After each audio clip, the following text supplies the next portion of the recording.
Assalamualaikum warahmatullahi wabarakatuh.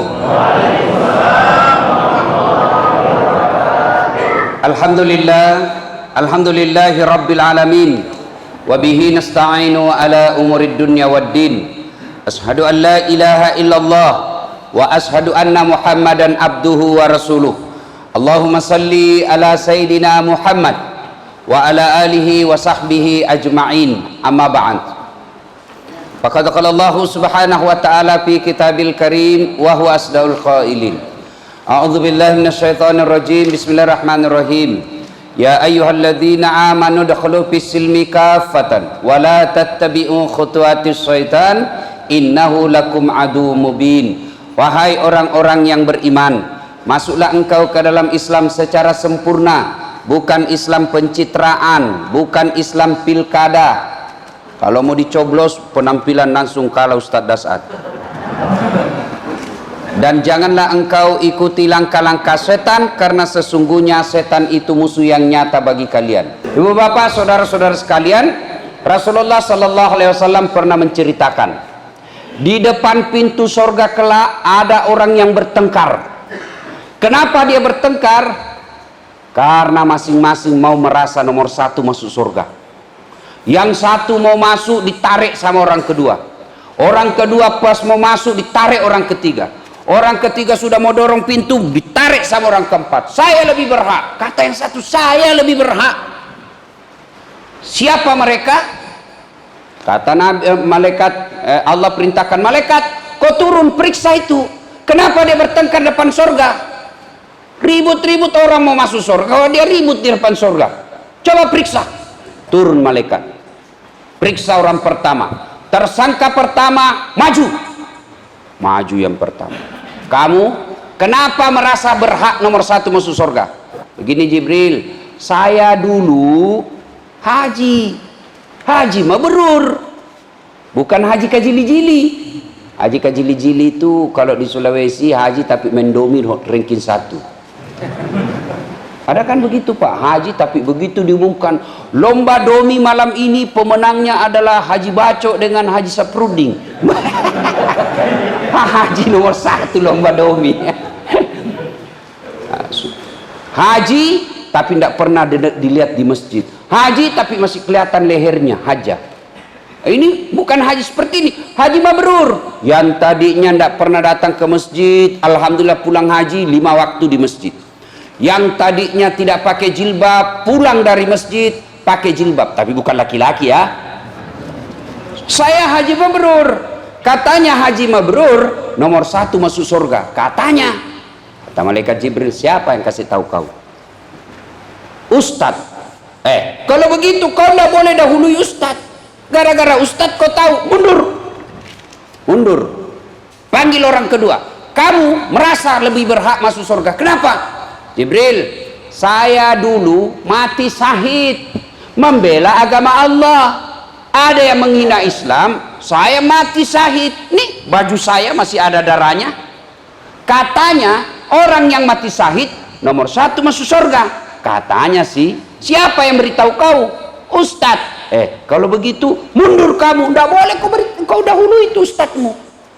Kamu orang ketiga maju. Kenapa merasa berhak nomor 1 masuk surga? Jibril, saya dulu kaya. Alhamdulillah Allah kasih saya rezeki banyak.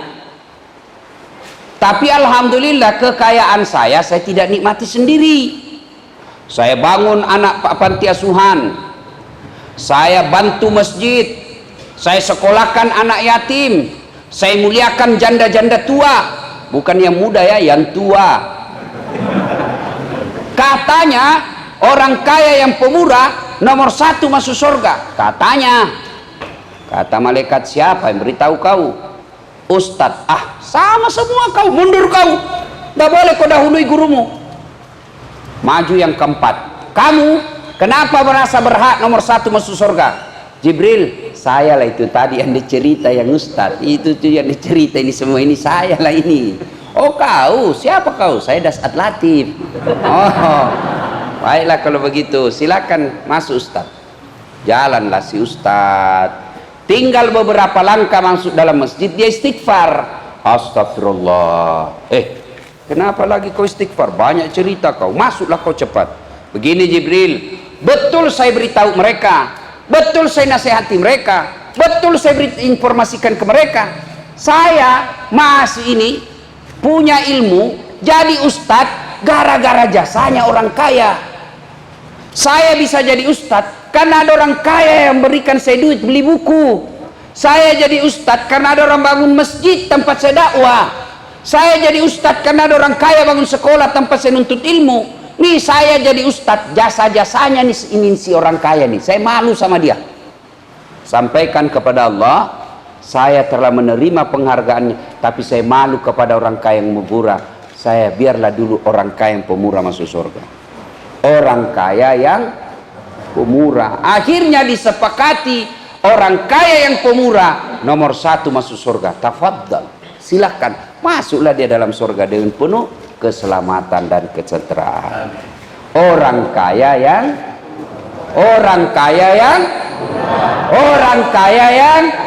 pemurah. Orang kaya yang pelit nomor 1 juga masuk kemana? Ke neraka. Nah, silakan bapak-bapak ya lempar-lempar itu 2000, tapi surga ndak bisa 2000. Mau masuk surga 2000, nenekmu punya surga. Kencing aja di Makassar pak, kencing dulu di terminal ditulis pak, air besar 1000, air kecil 500. Masuklah saya buang air besar. Selesai saya buang air besar, saya kasih uang 1000. Dia bilang, kenapa 1000 Ustaz? Air besar saja deh. Dia bilang, bohong, pasti kau kencing juga. Oh iya, saya lupa. Akhirnya saya kasihlah uang 2000, kan 1500. Saya kasih uang 2000. Ini dek, nggak ada kembalinya Ustaz. Masih ada uangku 500. Saya cuma kencing dan air. Nggak ada uang kecil Ustaz. Jadi bagaimana? Dia bilang, kencing lagi Ustaz. Coba, toilet di Makassar 2000 baru beres pak. Bapak mau masuk surga 1000, nenekmu punya surga. Coba tadi itu 1 aja saya lihat uang merah mau masuk surga. Nah berarti Bapak Ibu sekalian, Allah mencintai ulama, Allah mencintai haji mabrur, Allah mencintai orang mati syahid. Tapi jauh lebih Allah cintai orang kaya yang pemurah. Allah cinta kepada orang kaya yang pemurah. Itu bahasa hadisnya, hadis qudsinya. Allah cinta kepada orang kaya yang pemurah. Tapi Allah jauh lebih cinta orang miskin yang pemurah. Nah, orang kaya pemurah biasa men, ada duitnya. Orang kaya keluarin 100.000 biasa, pembeli pulsanya itu 3 hari. Tapi kalau ada orang miskin kasih 1000, Allah lebih cinta kepada yang miskin ini. Kenapa? Orang miskin 100.000 biasa dia makan 2 hari untuk anak dan istrinya. Tapi dia berani bersumbang sama sumbangannya anggota DPR. Ada anggota DPR di sini? Ada? Ada? Ada? Yang mana? Oh astagfirullah. Waduh astagfirullah. Maaf Ustaz, saya kira Bapak bukan anggota DPR. Soalnya penampilannya tidak menampilkan anggota DPR, penampilannya lebih kepada Ustaz. Alhamdulillah bagus ini anggota DPR kita ini ya. Alhamdulillah ya, mudah-mudahan bisa lagi terpilih. Maju Pak Eko. Masya Allah. Bapak Ibu saudara-saudara sekalian, ada yang punya hajat beli mobil? Siapa yang punya hajat beli mobil? Angkat tangan. Siapa yang punya hajat kawin lagi? Oh ini bapak-bapak semua ini cuma takut sama istrinya, ada istrinya di belakang. Ada yang hajat mau sembuh, asam urat, kolesterol, ginjal, ada? Ada semua. Kalau bapak ibu mau sembuh, ikhtiarnya doa. Tapi yang menyebabkan doa cepat sampai, didorong cepat sampai doa itu, pendorongnya masuk ke aras Allah doa itu adalah as-sadaqah, bersedekah. Adik-adik, Kenapa adik-adik susah? Malas sedekah. Kenapa malas sedekah? Karena dia pikir, saya belum wajib, saya masih anak muda. Tidak, justru kalau anak muda rajin sedekah, lebih mulia daripada bapakmu yang rajin sedekah. Maka belajarlah bersedekah. Coba buka Quran. Coba buka Quran. Ketika kita sudah wafat dan gosok mata bangun, "Oi, Jibril, hari apa ini?" Jibril berkata, "Kau sudah mati, bos." Kalau saya sudah mati, ya Allah, kembalikan saya ke dunia. Kembalikan saya dulu ke Medan. Sebentar saja. 5 menit aja ya Allah. Untuk apa? Salat taubat? Bukan. Puasa Senin Kamis? Bukan. Tahajud? Bukan. Khatamul Quran? Bukan.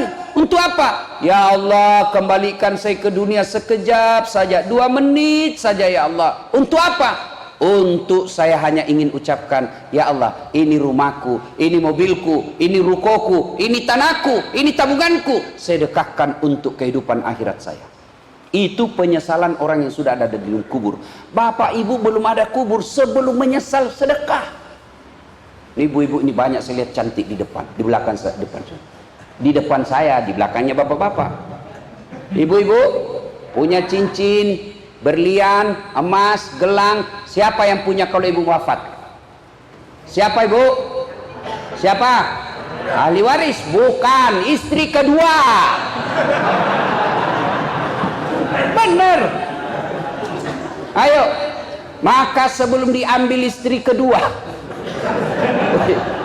wah ini bapak-bapak kalau kita cerita istri kedua, wah, berani sampean, berani.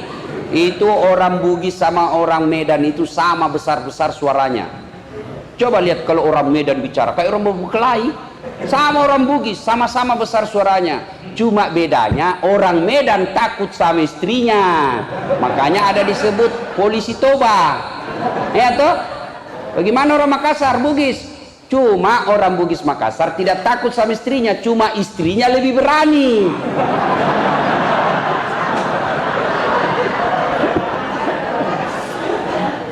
Dia bilang orang Bugis, kawin sudah kau menikah lagi, ku gerek kau. Wah, ngeri pak. Maka ibu bapak saudara-saudara sekalian, sedekahlah. Sedekah. Tolong tunjukkan saya di Medan ini ada orang bangkrut gara-gara rajin sedekah. Ada? Tolong tunjukkan saya. Ustadz, itu yang di komplek Perumnas, yang tinggi rumahnya warna putih, kayak betul dulu tuh Ustadz, cuma karena rajin sedekah bangkrut. Ada? Tidak ada. Yang bangkrut gara-gara selingkuh banyak. Bukan poligami ya, poligami halal ibu. Nah itu terancam ibu. Ibu mau cepat masuk surga? Mau? Mau? Izinkan suami kawin lagi. Ya, dia bilang banyak jalan menuju surga Ustadz. Memang banyak, tapi macet. Ini jalur pintas, cepat sampai. Dia bilang enggak apa-apa Ustadz, biar lambat, yang penting sampai. Ibu bapak saudara-saudara sekalian, tolong tunjukkan orang yang bangkrut gara-gara rajin sedekah. Ada? Ada? Tidak ada. Yang bangkrut gara-gara selingkuh, narkoba, judi, pilkada, pilcaleg. Ayo. Dan tolong tunjukkan saya di kota Medan orang yang senang dan cinta kepada orang pelit. Pernah ada caleg terpilih gara-gara pelit? Pernah ada wali kota terpilih gara-gara pelit? Tidak ada pak. Ayo, saya tanya bapak ibu, senang ibu-ibu yang dermawan atau yang pelit? Bapak-bapak senang tetangga yang pelit atau dermawan? Senang menantu yang pelit atau dermawan? Senang anggota DPR yang pelit atau dermawan? Tidak ada orang suka orang pelit, Pak. Demi Allah, tidak ada yang senang orang pelit. Bahkan orang pelit sekalipun tidak senang sama orang pelit. Itu jeleknya itu pelit. Dia bilang jangan ke rumahnya, pelit. Padahal dia juga pelit. Maka ibu bapak saudara-saudara sekalian, saya tadi melihat, oh, insya Allah masjid akan direnovasi. Buka sejarah Isra Mi'raj. Buka. Ketika Nabi Isra Mi'raj, Nabi diperlihatkan ada manusia yang menanam biji. Tok, tanam. Belum spesial. Tapi yang menjadi spesial, tanam langsung tumbuh. Langsung berbuah. Dipetik buahnya, langsung tumbuh lagi buah baru. Dipetik lagi, muncul buah baru. Tanam, langsung panen. Ada di Medan begitu? Tanam langsung panen. Ada? Ada? Di Makassar, tanam gagal panen. Ini manusia, tanam langsung panen. Hebatnya, petik, muncul buah baru. Nabi tentu heran karena tidak pernah nampak di manusia itu. Ya Jibril, siapa gerangan itu? Hebat betul itu petani. Dia tanam langsung panen. Siapa dia Jibril? Jibril menjawab, itulah umatmu yang rajin bersedekah ketika dia hidup di dunia. Alhamdulillah. Takmir Masjid Al-Ikhlas Taqwa. Bagus betul namanya ini masjid. Sudah ikhlas, takwa lagi. Membuka lahan. Silahkan tanam biji itu. Alhamdulillah, Allah melalui takmir masjid ini menyediakan lahannya. Silahkan tanam biji masing-masing. Apa bijinya? Ustadz, saya bantu 5 sak semen. Berapa satu sak di sini semen? Berapa? 50. Oh, beda 2.000 di Makassar. Ya? 50.000. 5 sak berapa? Berapa? Berapa? 250. Ini 250, demi Allah, ini anak-anak milenial ini pulsanya satu bulan itu 250. Apalagi yang belajar online. Tidak masuk di akalku ini yang belajar online. Saya mengajar Pak di kampus online. Saya mengajar, rapi dia Pak. Di atasnya pakai kemeja, di bawahnya pakai celana pendek. Ada lagi yang lebih kurang ajar. Saya sudah setengah mati menjelaskan busa-busa mulut saya jelaskan. Dia sambil dengar sambil makan Indomie. Gimana mau masuk otakmu dong? Coba pembeli pulsa 250.000 itu habis dan belum tentu kalian bisa masuk surga karena pulsa itu bisa jadi masuk neraka. Kok bisa? Nonton film seks. Masuk neraka 250.000. Tapi ketika Bapak nyumbang semen 250.000, itulah yang disebut amal jariah. Selama semen itu dipakai, selama itu Bapak Ibu dapat transferan amal meskipun sudah 10 tahun meninggal. Amal jariah. Nah, saya tidak punya uang Ustaz, tapi saya lurah, saya pejabat. Ayo sedekah bangun ini masjid dengan kekuasaan dan jabatanmu. Bagaimana caranya? Bikin proposal, bantu anggota DPR. Korban hari ini anggota DPR. Dia sendiri di sini, saya bully habis hari ini. Ayo, saya anggota DPR. Ayo bikin proposal, bantu pembangunan masjid. Saya tidak punya duit Ustaz, tidak punya jabatan Ustaz. Bantu dengan apa? Saya mahasiswa Ustaz, tapi saya pandai gambar, saya punya ilmu arsitektur. Oke, kau bantu itu dengan otakmu. Saya mahasiswa Ustaz. Oke, ndak punya ilmu gambar-gambar Ustaz. Oke, ndak apa-apa. Ndak punya duit juga Ustaz. Ndak apa-apa. Tidak punya juga kekuasaan Ustaz. Ndak apa-apa. Bantu dengan apa? Bantu dengan tenagamu. Gimana caranya? Kau angkatlah itu semen. Jangan ketawa, saya serius ini. Saya juga tidak punya kekuasaan Ustaz, tidak punya camat, tidak punya duit, otak juga beleng-beleng, tenaga juga loyo Ustaz. Gimana cara bantunya Ustaz? Kau diamlah di rumahmu, jangan kau banyak bicara. Ada juga itu Pak, tidak pernah datang jamaah, tidak pernah nyumbang, tidak pernah gotong royong. Kau diam aja di situ cilaka. Ya, bantu masjid dengan diam. Tidak usah diam aja, kau pelit. Ayo. Alhamdulillah, Allah buka ladang. Saya mau bantu Ustaz, tapi saya ibu rumah tangga. Gimana caranya? Bantu dengan kirim duit kirim kue ketika orang gotong royong. Saya tidak punya duit Ustaz, ayo bantu. Dengan cara apa? Nasi kuning 2 bungkus. Masa ke masjid 2 bungkus? Ya memang kenapa kalau 2 bungkus? Kalau itu kemampuan saya. Allah tidak lihat berapa jumlahnya, yang Allah lihat keikhlasan kita untuk berpartisipasi. Saya tidak punya duit beli nasi kuning Ustaz, tapi saya punya kain. Sedekahkan kain itu. Untuk apa? Ya orang pakai tenda-tenda. Mari berpartisipasi. Merugi kita ketika Allah sudah siapkan lahan seperti ini, lalu kita tidak manfaatkan dengan sebaik-baiknya.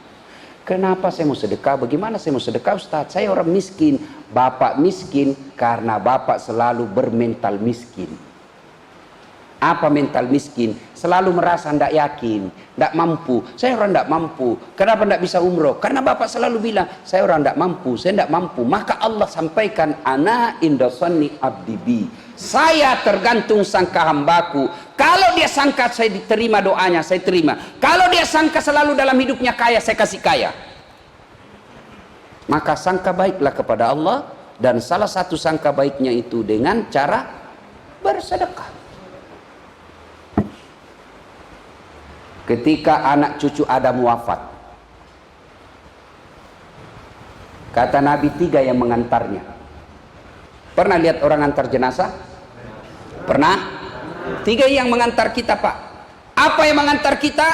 Kata Nabi 3 yang mengantarmu, 2 yang pulang, 1 yang tinggal menemanimu. Apa itu? 1, harta. Harta. Begitu orang kaya meninggal, keluar semua mobilnya yang mewah, motornya yang mewah, keluar semua Pak. Tapi begitu masuk di kubur, ada hartanya yang masuk? Ada? Ada. Mentang-mentang dia kaya, ayo masukkan TV sama masukkan TV sama handphone, dia bisa berWhatsApp. Mana Pak? Orang kaya sekalipun, presiden 32 tahun sekalipun, bapak kita yang terhormat Soeharto, kan disiarkan langsung waktu itu. Apa yang dibawa masuk beliau? Kain kafan. Meskipun beliau presiden 32 tahun, kain kafan, bukan kain sutra. Coba. Yang kedua, yang mengantar kita, keluarga. Ibu meninggal, siapa yang ngantar? Suami. Nangislah dia, sayangku, kenapa terlalu cepat kau pergi meninggalkan? Mata kanannya menangis, mata kirinya mana yang ganti? Ada kawan saya di Makassar, teman saya haji Pak, meninggal istrinya, nangis dia. Seumur saya jadi manusia, baru saya lihat suami yang nangis seperti itu bapak. Inilah mati saya Ustaz. Rasanya saya tidak bisa lagi lanjutkan hidup saya Ustaz. Inilah istriku sehingga saya bisa jadi seperti sekarang Ustaz. Saya bilang, saya dalam hati kagum juga, hebat betul ini bapak, sampai bengkak matanya Pak nangis. Begitu cintanya kepada istrinya, karena dia sukses bantuan istrinya.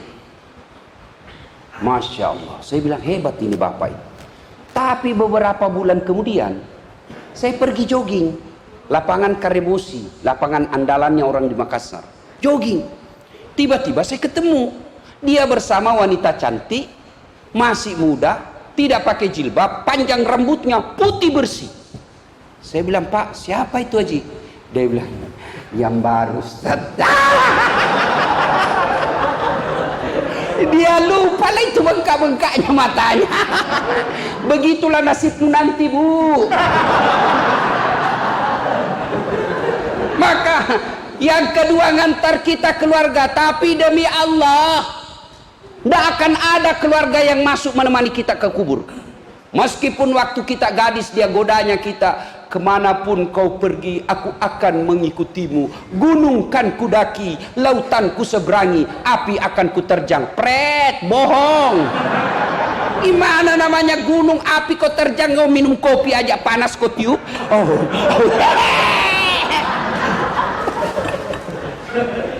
Coba yang ketiga ngantar kita apa? Amal. Amal ini amal-amal, dan amal ini yang disebut amal jariah. Satu di antara amal jariah itu kata Nabi, sedekatun jariah. Sedekah. Sedekatun jariah itu apa? Kata Nabi ada tiga. Satu, harta yang bermanfaat. Harta yang bermanfaat. Biar banyak harta kalau tidak manfaat untuk kehidupan akhirat, tidak ada gunanya.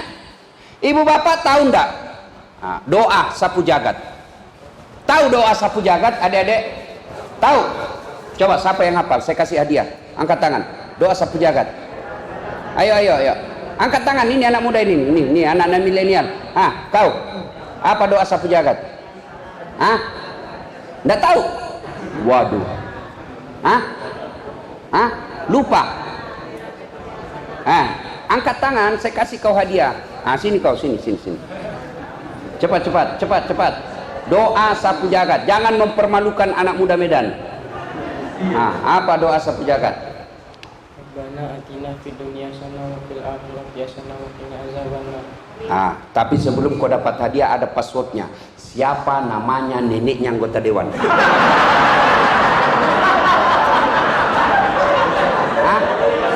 Pak siapa? Faisal. Anggota dewannya itu, neneknya yang saya tanya. Oh, ya, jadi kau dapat hadiah. Nanti hadiahmu minta sama Ustadz Faisal. Wah, saya sudah kasih ilmu, kau minta lagi duit dari saya. Siapa nama tadi, Dek? Taufikur Rahman. Masya Allah, masih muda, rajin berjamaah di masjid ya. Semoga kau menjadi Ustadz lebih hebat dari dasar. Oi, Taufikur Rahman, ingat hadiahmu sama Pak Faisal. Oi, Taufikur Rahman, kalau dia tidak kasih kau hadiah, kasih telepon saya yang mintakan ya.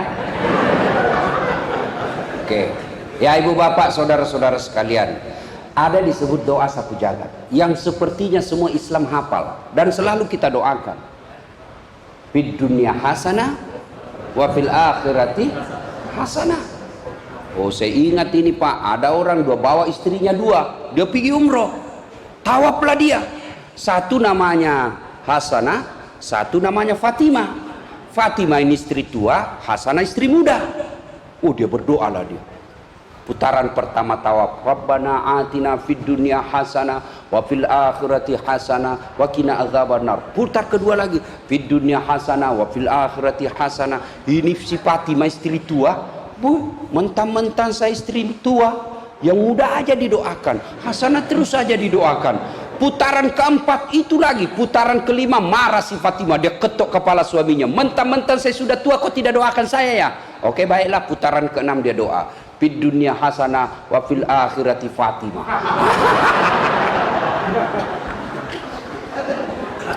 Bapak tahu yang namanya fid dunya hasanah?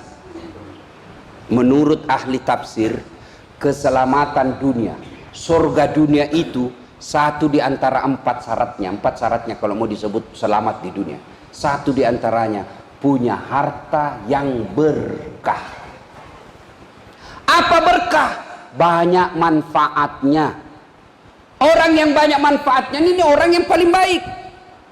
Apa orang baik itu? Yang bagus sholatnya? Bagus. Siapa orang baik? Yang paling rutin sholat waktu 5 waktunya? Baik. Yang rajin Senin Kamis? Baik. Tapi kata Nabi, yang paling baik di antara semua itu yang disebut tadi, sholat jamaahnya, Senin Kamisnya, tahajudnya, yang paling baik dari mereka itu semua kata Nabi, khairun nas anfa'ahum linnas. Siapa mereka? Yang rajin bersedekah. Bersedekahlah Pak. Nah ibu bapak saudara-saudara sekalian, dalam sebuah kisah sufi, kisah para sufi, ada orang kaya Pak, kaya sekali. Ketika usianya dia sadari sebentar lagi sakaratil maut, seperti bapak-bapak ini yang sudah muka-muka sakaratil maut ini bapak ini ya. Nah ini sudah muka-muka sakaratil maut ini bapak ini.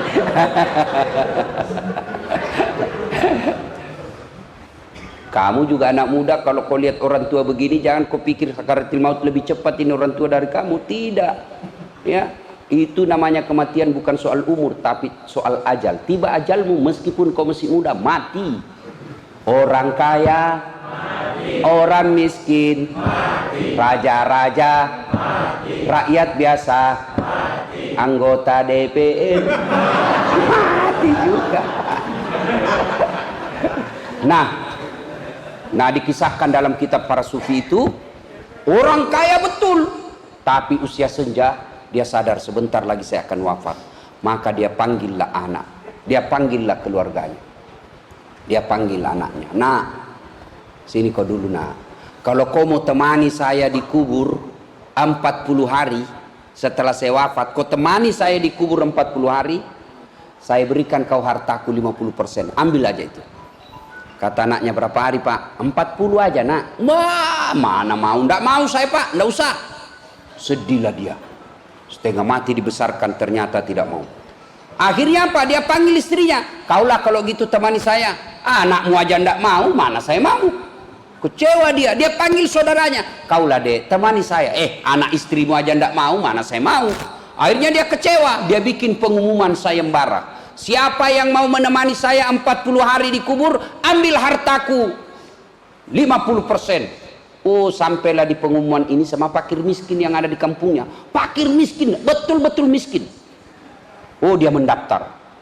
Ini yang mendaftar tukang jual kayu. Hartanya cuma satu. Apa? Cuma kampak. Rumah ndak ada. Kampak aja dia punya. Tibalah saatnya tanda tangan MOU. Oke, 40 hari saya temani, harta 50% saya ambil. Sudah tanda tangan. Meninggal betul ini bapak. Dikuburkan, dibikinkan tempat di dalam kubur itu, dibikinkan tempat untuk duduk, ada AC-nya, ada lampunya kecil-kecil. Oh, dia tunggulah 40 hari menunggu. Begitu seluruh pengantar sudah balik, datang malaikat penjaga kubur yang akan bertanya. Begitu dekat malaikat, kenapa ada orang hidup di sini? Nggak jadi dilihat jenazah Pak, yang orang hidup dilihat. Kau, kenapa kau ada di sini?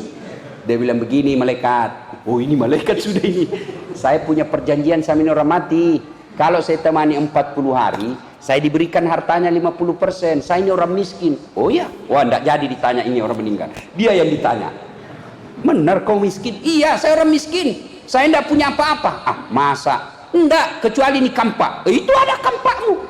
Mulailah ditanya itu kampaknya. Dari mana kau dapat? Dijelaskan Pak. Sampai jam 5 sore istirahat. Kita lanjutkan besok. Itu sudah ditanya dari mana dan ternyata halal perolehnya. Besok ditanya lagi, kau gunakan untuk apa itu kampakmu? 1 hari dijelaskan. Jam 5 besok dilanjutkan. Hari ketiga datang lagi malaikat. Itu yang kayu kau ambil di kebun, apa sudah cocok? Jangan sampai kau membabat membakar hutan. Dijelaskan. Memang ternyata halal cara memperolehnya. Hari keempat berhari-hari ditanya Pak, sampai di hari ke-40. Hari ke-40 begitu dia datang, lihat malaikat, dia langsung lompat naik ke atas, gembira semua orang, luar biasa. Hebat, selamat, kau dapatlah harta 50% dari orang mati ini. Dia bilang, apa 50%? Saya tidak mau, ambilnya aja. Ini kampak aja 50-40 hari saya ditanya. Ini kampak saja 40 hari pertanyaannya. Gimana kalau ada mobil, ada ditanya semua pentilnya. Tidak mau saya. Masya Allah, ini ancaman bagi orang-orang kaya yang pelit. Ditanya dari mana jam tanganmu, dari mana itu behelnya istrimu, dari mana itu jam tangannya istrimu, dari mana itu kacamatamu, semua ditanya. Maka supaya pertanyaannya tidak banyak, sedekah.